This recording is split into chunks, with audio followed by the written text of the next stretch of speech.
Hi guys, welcome back to my channel. Today I just need to pre-poo before I actually go ahead and wash my hair so that it's not super duper tangled and that it doesn't take me a full 8 hours to get my hair done.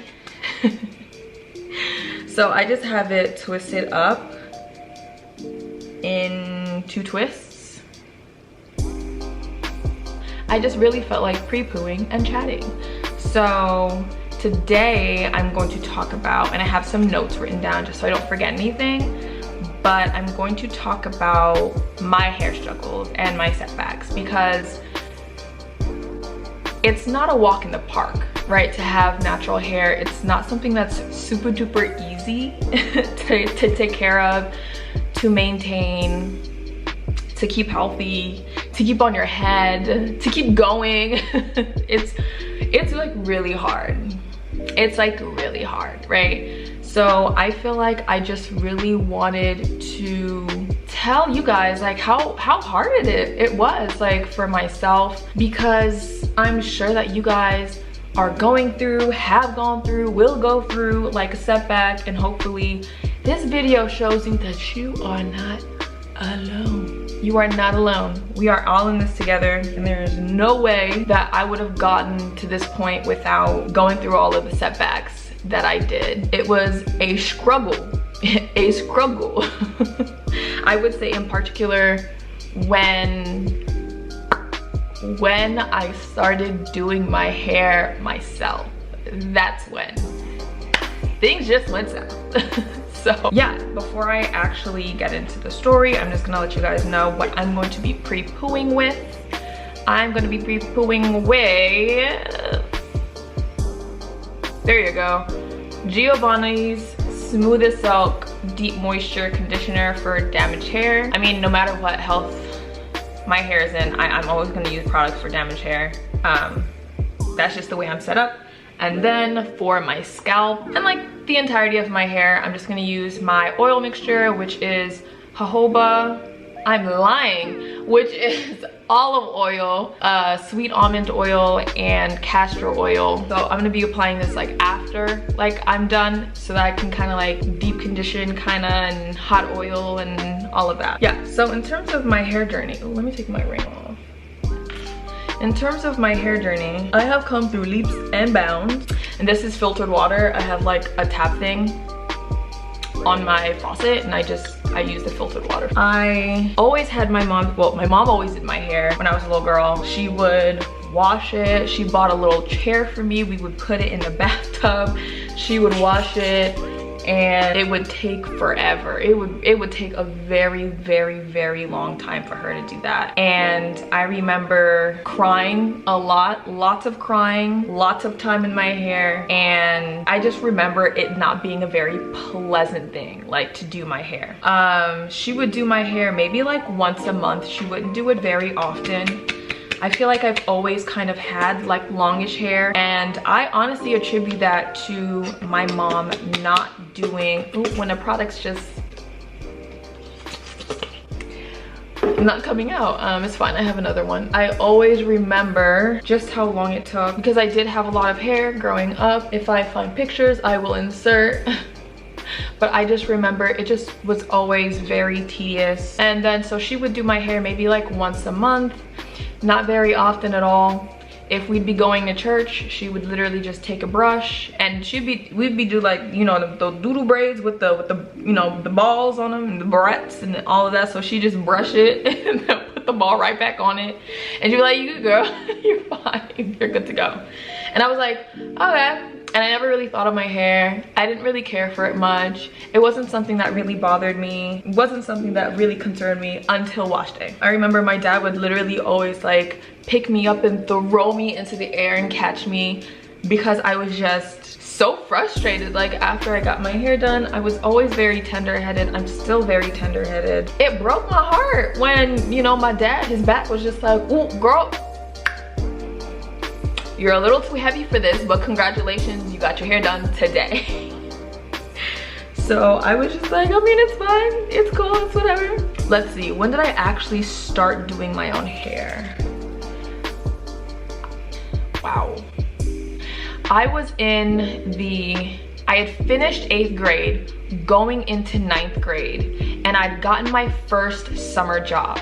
That's when I started doing my hair, and that's when everything literally went south. I remember I didn't want at that point for my mom to do my hair because I was just like, you know, I'm not grown obviously, but I'm just like, oh well, you know, they're gonna be like older kids there. In New York, when you go to school, you start high school in 9th grade. So this was the summer right before 9th grade.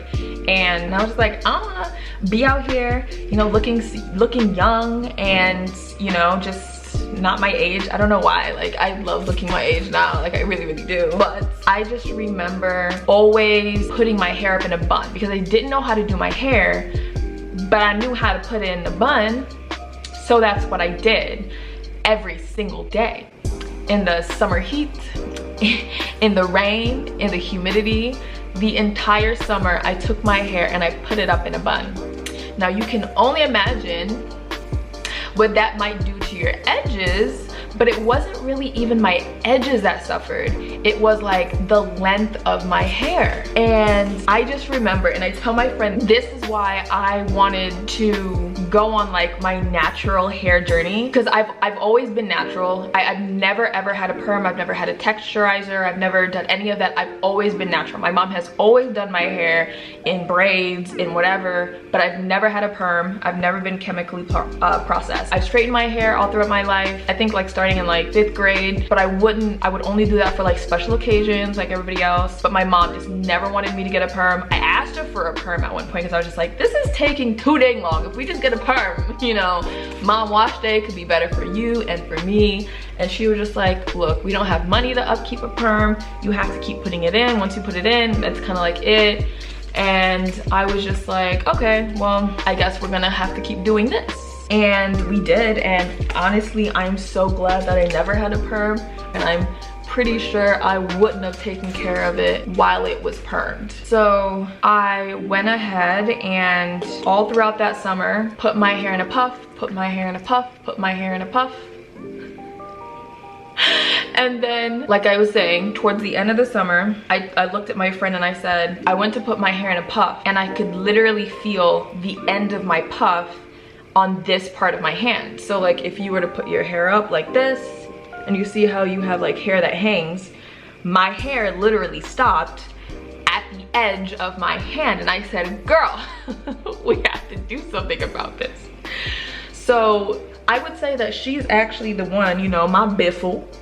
She was my biffle, is my biffle. Definitely my ride or die when it came to doing our natural hair. We did everything you could think of. I would say we embarked on that natural hair journey for about 3 years, and then we went to Whole Foods with the little money that we had. We would buy all of the hair care products that we possibly could, Giovanni being one of them. I remember Aubrey Organics. Oh my gosh, I love that. They had a GPB conditioner, and I loved that so much. It made my hair feel amazing. I would deep condition with that, and it would just feel like, ooh, it just felt so good. And then I remember they changed the formula, and I was like, can't use this anymore, and trash. Not trash, but trash. Like for me at least, I couldn't use it anymore, and I was so disheartened by that.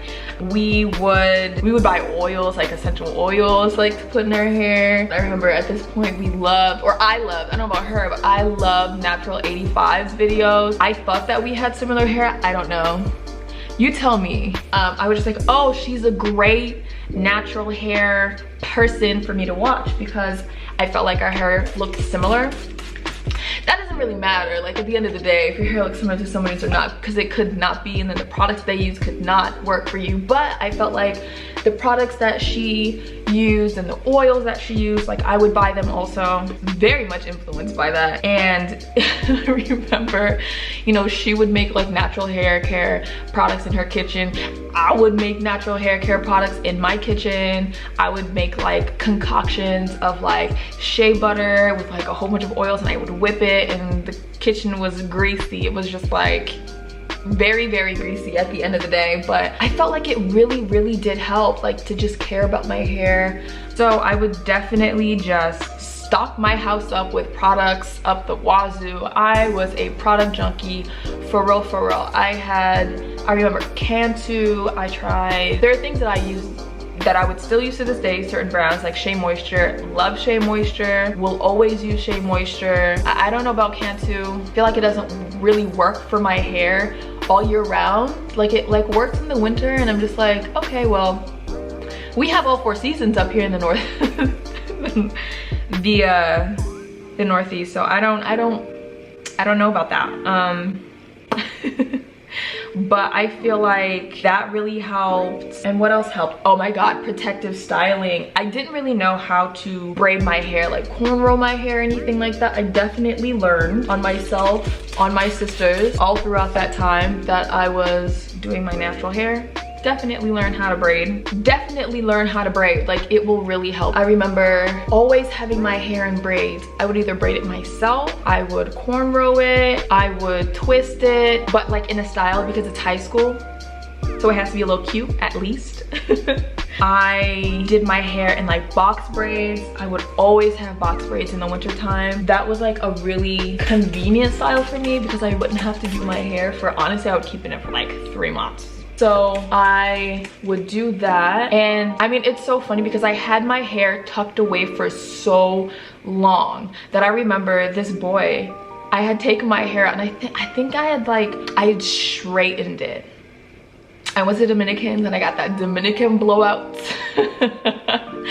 and it was really straight and it was maybe like mid back, I think so. I know I have a picture of that. And a boy came up to me and he was like, oh my gosh, I thought you were bald-headed. I was like, what?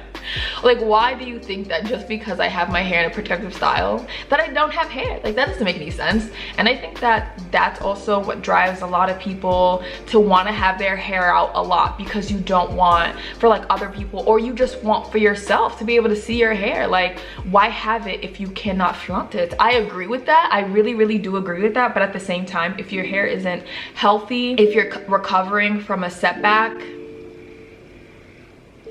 you know what I mean? Like, just pull back a little bit. And I think that you'll see a lot of progress with your hair growth and like length retention and things like that. So I would do my hair just like that for 3 years. So that's from like 10 to 12, 10, 11, and 12th grade, yeah. 9th grade, I was still playing games, but we're young, we're dumb. We're supposed to play games and not do the best thing for us. But by senior year, I remember I had my hair, I would always do my hair, and also switch up your parts. It's not good to do the same parts all the time, but this is what I would do. I would always part my hair down the middle, and then I would just do 2 cornrows going down and back. And I remember that my hair got long to the point where, because I would never let them just fall, I would always want to protect my ends. So I would take them, oil the ends, and then wrap them. So I would take this side and wrap it this way, take that end and wrap it this way. I would have to like fold like the end because it would like want to like just do a holding crown. And I was like, oh my gosh, like my hair is growing. I see the progress. And mind you, this took 3 years, like 3 years it took. Like it was a very long process. But if you're willing to just be patient, like it'll happen for you. I promise. You just have to be patient. So, you know, my hair grew. I was happy. I felt like I was thriving. It was senior year in high school and we were going off to college. I was just like, okay, well now I really have to be in charge of my own self. Freshman year in college was really hard for me. Probably the most stressed I feel like I've ever been in my life. A lot of things were happening, but I just could not focus. I felt so spacey. I would go to class and I think I had like 8 a.m.s at this point, and I'm just like, like I was dying like every single day. And it got to the point where, again, the same thing that happened freshman year in high school happened to me freshman year in college. I was just putting my hair up in a bun because like honestly I couldn't deal with it. It was so stressful to take care of my hair, go to class, because at this point I was a comp sci major and I was so depressed. And when I'm depressed and sad and anxiety stricken, hair, what's that? Like, you could toss that away. You can toss that away. I don't need it. I don't want it. Like, it's just too stressful. So after a month or two of just having my hair in a bun every single day, because at this point I was definitely like slicking my hair back like with gel to make it look a little better. Freshman year I was putting like a headscarf on my head, so much that I only tied it on one side right here. So right here got so thin and I was just like, oh no. But now I had like gel that I was constantly just like pushing my hair back with. Girl, it was just a mess. And my hair just got so stiff. So eventually like, I was just like, okay, like I gotta do this. I gotta get right again. Again, because I didn't learn the first time. And I went to Duane Reade, which is a drugstore, and I bought all of the products, and I just went and I just combed out my hair, and I just combed it out and I combed it out and I combed it out. So much of my hair broke off. So much of my hair broke off. It was terrible. It really was. It was ridiculous. But I mean, obviously I didn't learn my lesson, because at this point I color my hair. Yes, I colored my hair. Because obviously I don't learn and I don't like learning. But I felt like at this point I was just like, to hell with it. Like, I'll just do whatever. I don't care anymore. Why am I stressing? And I colored my hair red, and I definitely have pictures from that, and I loved that red. And eventually it like faded and it turned into like a coppery red. I didn't mind that either. I was rocking that too, but I also didn't take care of it then. Color, you have to take care of it. It will get dry and brittle and break off.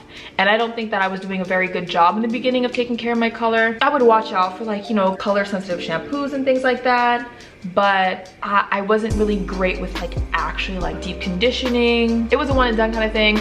It lasts for a while. I never cut it out. It literally just grew out, it broke off, and then I just never had color after that again. Would I do color again? Probably, but I just don't really want to have to deal with the dryness, because it can really just mess up your hair if you're not like really tending to it. And so after that, I was just like, you have to get it together. And so I think that after freshman year, I definitely got it together. I wasn't as stressed as I was before. You know, I got a job that took up less of my time. So in college, I went to school full-time, and then, well, freshman year, I went to school full-time, and then I also had basically a full-time job. Like, they gave me 39 hours, 1 hour less, just so that they couldn't call me full-time. But I was working literally like full-time hours. I would literally leave school, so I had an 8 a.m. and then I would work up until I think like 1. I would go home, take a 30-minute nap, get up, you know, do whatever, get dressed, and then head off to work at 3 to midnight. I worked retail. It was stressful, girl. No wonder my hair was falling off and I was doing all this foolishness. And I did that the entirety of my freshman year. I don't even know how I survived it, to be honest. Like, you have to do what you gotta do. And then by the time the summer of sophomore year, I had gotten a new job. It was on campus, it was work study, so they understood I was a student and that I wasn't dedicating my life to a job before I even graduated. I feel like a lot of these jobs, even when you're a student, they don't really care, consider, and they're not supposed to, it's whatever. I'm supposed to care, and that's fine. But that's why getting another job that understood that I was a student, I felt what was best for me, and that like retail probably just wasn't it. Not for me. Not for me. So I did that, and I held down that job for the rest of my college career. I was there up until I had graduated, and I definitely felt like because I could manage my time better, because I had more time to manage, my hair also stopped suffering as much. And then by the time I hit senior year, I didn't even have my hair out. I literally would just like tie it up in a headscarf. Like, me and my friend, we went down to like the fabric store, we bought fabric. I would just tie my hair up every single day, so much that the women in the office that I used to work at, they're just like, you tie your hair up so well, like show us how you tie your hair. And I like had a whole tutorial on how I tied my hair. They were great. I really loved that office. And yeah, and then I graduated and then I got my first full-time job after that, and it wasn't bad on my hair, at least not a whole bunch. I wouldn't say. After that, ish hit the fan once again. I am so stressed. It's not even a game. I would come home not having any energy to do my hair, and yet again,